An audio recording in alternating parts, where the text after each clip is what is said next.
handsome.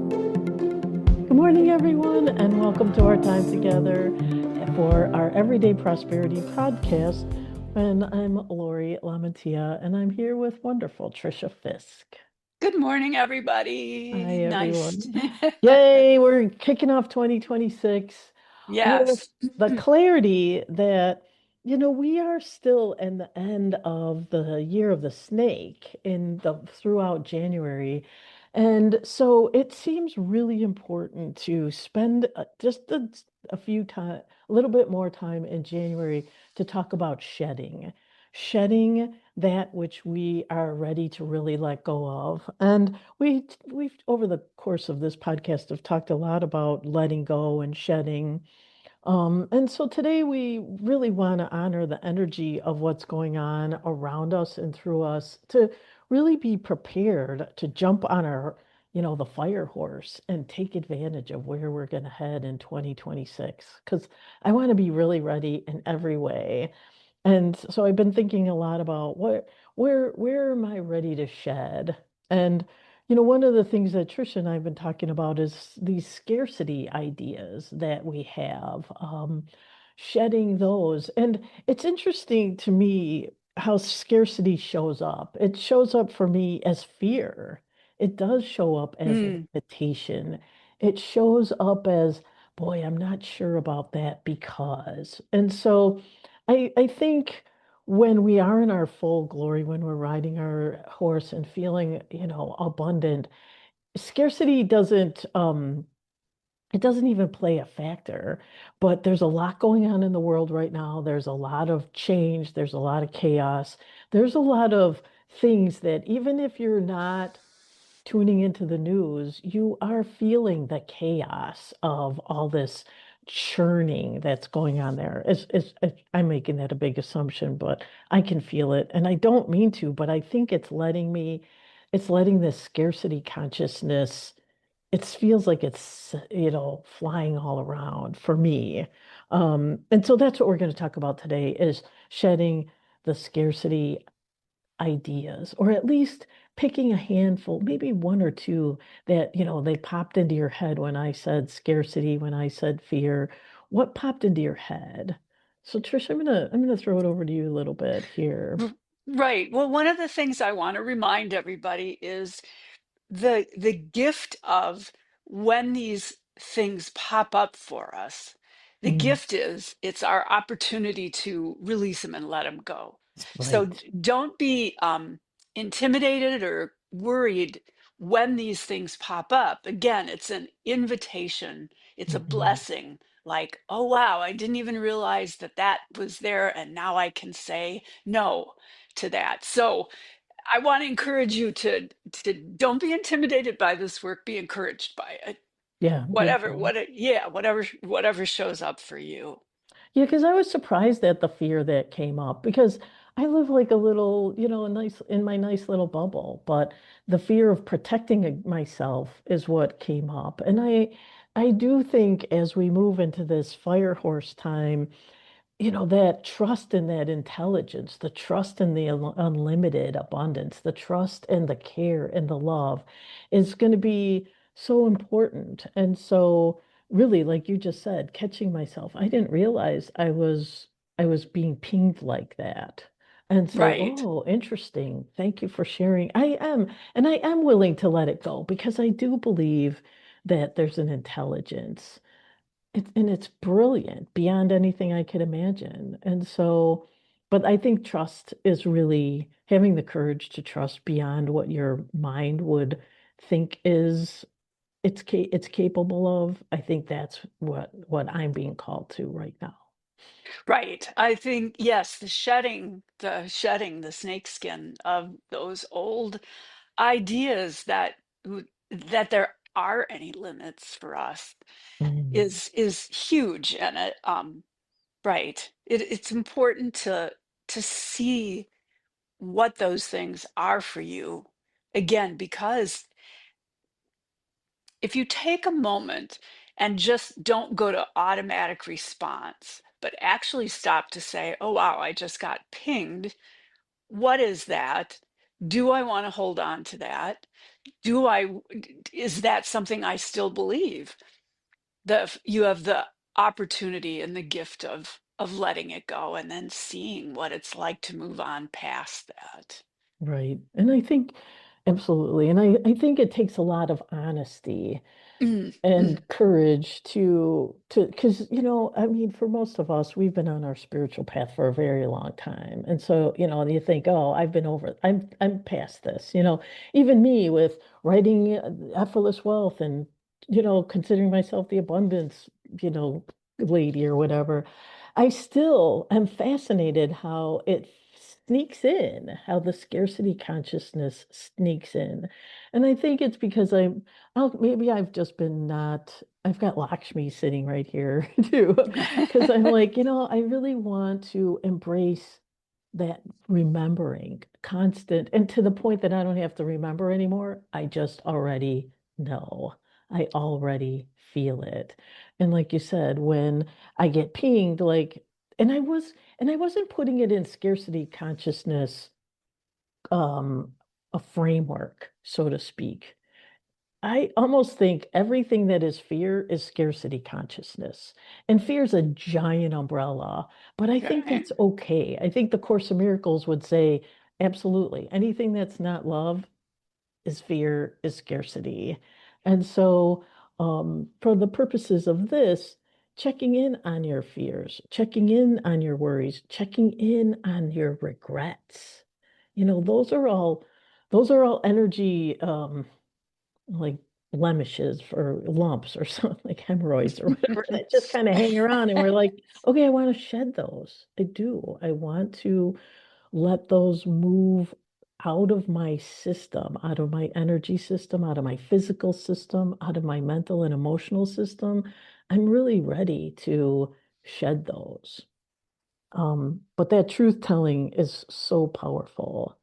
And of course, without judgment, like you just said, hey, it's not anything bad. It's a gift for release, a gift for letting go. So we can consciously choose. And that's why we're talking about shedding here again, is because we want to really be clear when we jump on our fire horse and go for a fun ride of all things magic, all things joy, all things flourishing.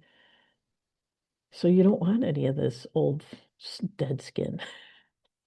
Right, definitely. And so I look at where it starts really is for me ancestral. It's with the family, which is, according to Carolyn Meese in her book Anatomy of the Spirit, the first chakra is family unit and the early social environment and those things we learn and are brought into right away from birth. And so my grandfather immigrated from Russia, on the boat when he was like 12 years old, coming over from there to the United States, um, with his whole family, mother, father, two other brothers, and his mother died on the boat coming Wow. to the United States. And so you have to know the kind of what his beliefs in abundance and prosperity would be to pass Right, on to my father. Right. right. Just, get by, be grateful, do whatever you can. And my mother went through the depression, Great Depression. So I remember her, like with the ketchup bottles, Mm-hmm. like when there's, Mm, just a quarter of an inch at the bottom of the bottle, she's putting water in it and shaking it up so right. it lasts longer. So those were some of the beliefs in prosperity and abundance and Yeah. wealth that I was brought up in. And It's a teeny real, weeny. That was what you were just marinating right. in when you were Yeah. very And young.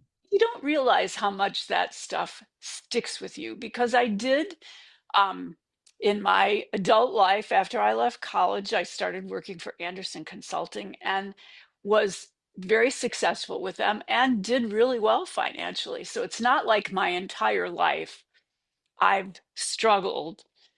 Um, but one of the things I kind of think came back to me was when I switched from being corporate to service, as a yoga teacher, Mm, I think unconsciously my expectation was as a service worker, I'm not going to be as financially abundant as I was as a corporate person. mm. And And that was in the yeah, collective conscious for sure. exactly. And You know, I yoga did teachers shouldn't make money, priests shouldn't make money, teachers shouldn't make money. Everybody was supposed to be in service. So you were supposed to be selfless and penniless. exactly. And then I remember at the Himalayan Institute again, one of my teachers, Pandit Rajmani Tiganaya, saying, service people don't have to suffer. Service people don't have to be poor. Service people can be abundant. And it was the first time it triggered that, oh, wow, did I have I been holding on to that belief? And I did a theta session with someone who pointed out to me exactly that. Right. And I mean, she actually said to me, when you said, "Oh, I'm in service now," like the Right. Dun, dun, expectation, right? dun. Exactly. Unplug from the money tree.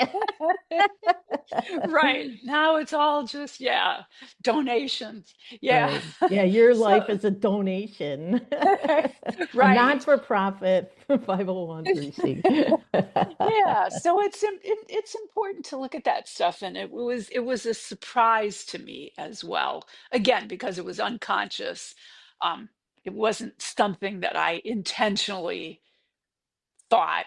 It was just there. It was just there. Right. So it's really important to clear, go in and dust that stuff off. Yeah, well, and I mean, like those are really, really good points. They're there from very young, so they become unconscious. Mhm. And the other one that where I thought you were going to go was with the hard work. You work really hard. You worked really hard in corporate. You worked really hard to quote unquote, maybe overcome the service. And so, we're imbued with all these unconscious collective ideas and of course ancestral ideas and then of course things we see when we're growing up.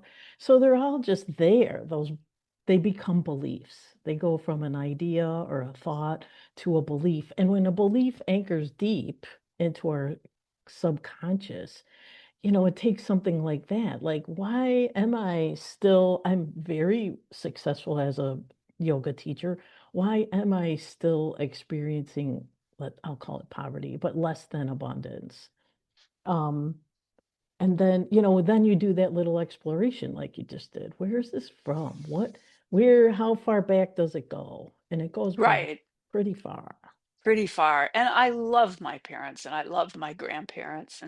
So it's not anything against or unloving with them. It's just me saying, okay, I respect where their beliefs came from, and I am changing. Right. I'm changing And mine. yeah, those Right. were those that was Right. them. Thank you. That taught me, and I think the process of getting, really getting the benefit out of a belief is it does teach you something. So what did that, what did your ancestors, what was the gift of that belief of hard work and of service? Well, honestly, I had a discussion with a friend the other day about everybody has that point in their life where they feel like they don't fit, they're unpopular, that little Right. dive. And I was talking to a friend, and she was talking about her little dip, and mine was in high school because I had a lot of friends who were cheerleaders, and I Mhm. like that was not my thing. Um, and my first job, I got my first job, and I loved it. I loved being, I got a job at Jewel, and Mhm. eventually I got promoted into the office, not behind the cash register, but in the front office. And I loved how it felt. I loved how it felt to get promoted, and I Mhm. loved Mhm. having money. Yeah. Um, yeah, and so I've always enjoyed the work that I've done, and I've always strived. If I was someplace and doing work and I didn't like it and it wasn't exciting me or bringing in new ideas, I never had a hard time leaving. and Hmm. finding something else. So I just, I like it. Right. I enjoy it. It inspires me. Well, and I love that. And I think what I've heard you say is you're ready to shed the idea that service equals poverty. Yes, exactly. That we don't get abundantly um serviced. We don't get abundantly what's the I can't figure out the word I'm looking for, but we don't get paid well for service. That it's Right. a sacrifice. It should be a sacrifice. I'm totally willing to let that one go. Right. Beautiful. That's awesome. That's really important to say it out loud. I'm willing to let go of the concept of the sacrifice. I'm willing to let go of the concept of inadequate remuneration from in every way, inadequate in money, inadequate in maybe respect or in being cared for. And that's kind of that historical yogi guru thing too. In the Right. past, the guru was supposed to be supported by the community. They didn't have Right. to worry about anything because they were supported by the community. We've evolved past that. We don't roll that way as humans right now. Right. Well, Um, especially not in the United States. Yeah. no, right. That So, concept is gone. But yeah, and one of the reasons I look to Carolyn Meese and I respect her so much for the idea of the first chakra is I was searching through I get a lot of gifts of tea from people. mhm. And I have a shelf full, and I was just digging through there to see what do I actually have. And someone had given me tea that is first chakra root grounding Ah, tea. It's nice. like, oh wow, here's my gift of um, looking at that stuff and letting it go. I love my family and I respect them. And I respect where all their beliefs came from because it came from their life experiences. And I choose to move on and past that. Right. And I love that, and that's awesome. And I think the next piece in like a theta would be, and let's download you with the understanding from creator's perspective of what it's like to be fully sovereign, to have independence, to have the experience of unlimited abundance without the assumption of sacrifice, to know what it feels like to live that way, to know what it feels like to feel that. So part of when we release something or we let go of a belief, we can replace it with an upgraded belief, an upgraded Yes, understanding. And that's one of the great gifts we give to our ancestors. Because when we upgrade it, it goes through our DNA and they get to pick it up too. They get access to it. And they have to, of course, choose it, but they have access to it because there's no time. It's all happening now. right. And I think of my son and my daughter-in-law and my granddaughter and my willingness to accept sovereignty and step past those beliefs into one of abundance and prosperity enables my children and my children's children to have that as an ancestral belief instead of Right. lack and poverty, right? Right, which is a huge gift. I mean, it's giant. And as you radiate that, as you feel that real truth, the upgraded truth it's a huge gift, and they sense it. They pick it up. They know. Right. Yes. She's just not paying lip service. She believes it. She knows it Right. in her She's core. living it. Yes. Right. So I think this was beautiful, and I think the shedding is very valuable piece. In like you said, don't shy away from it. Run into it because it's going to give you huge return. This is a huge return when you could see where you got the belief, when you take your power back and choose, I don't need that belief anymore, and I choose this one instead.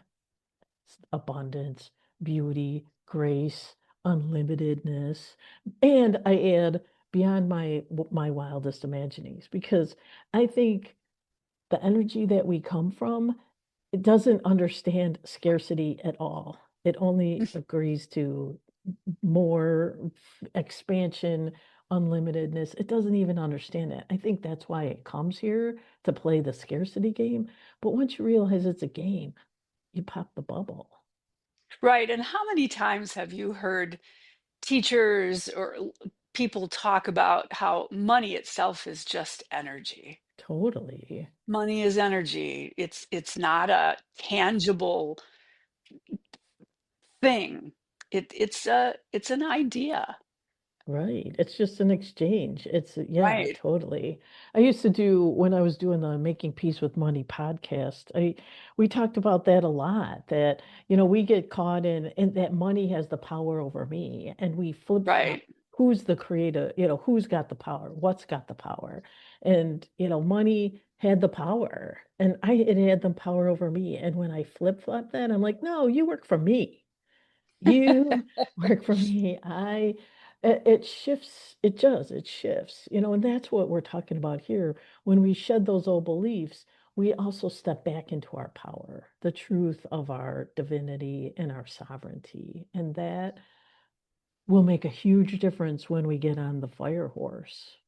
Absolutely. Yes. Because then we're just going to be boom, Right, roaring forward. Because think about how a fire moves. It roars and it right, right, it's going. So again, it's really wonderful to be clear about where you want that fire to go as right, it's right as right, it starts roaring out. Where do right. you want it to go? And thank you for saying it just that way, because I truly believe that we are at a giant crossroads, and things are going to shift, and we can live in the abundance and joy world, or we can live in the fear scarcity world. And if I have any consciousness and say in my world, it's going to be the magic play joyful one that has a lot of abundance. And I think now it almost feels like a command I'm making for myself. I'm not leaving it up to outside forces. It's my choice. Yes, and I love that you said that, right? It's not outside forces, it's our choice. Yeah. And that's the other cool thing about shedding. We get to choose what we shed, how we shed, when we shed.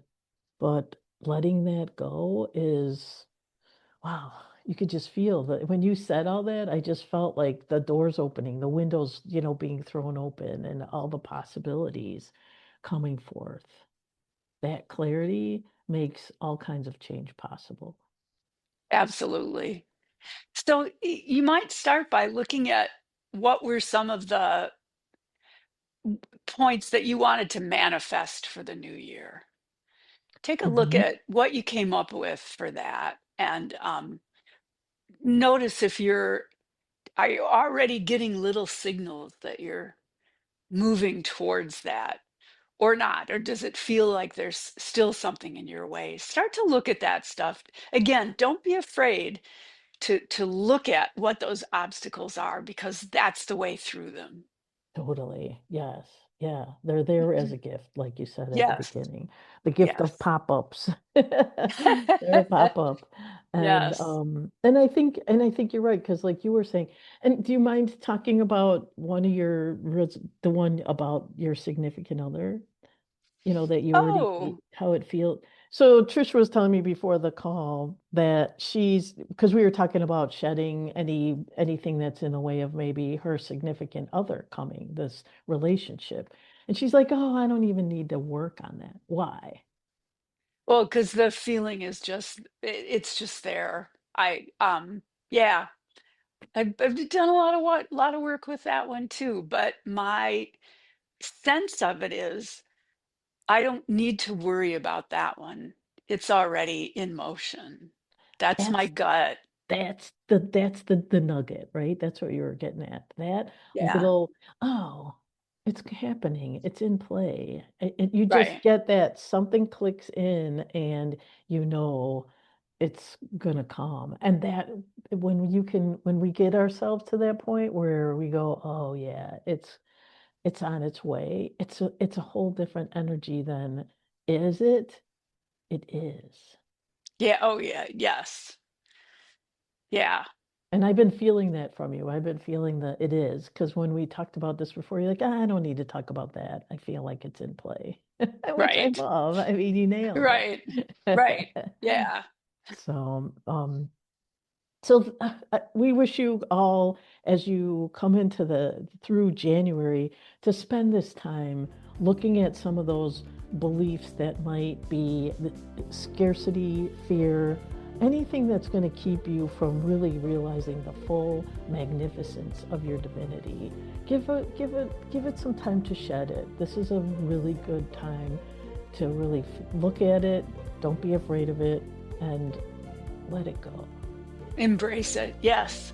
Yeah, Embrace it as a gift. Yeah. right. Beautifully said. Have a wonderful week, everyone. Thanks for showing up, and we look forward to talking with you the rest of the year. Have a good one. Thanks. Talk soon. Bye. Namaste.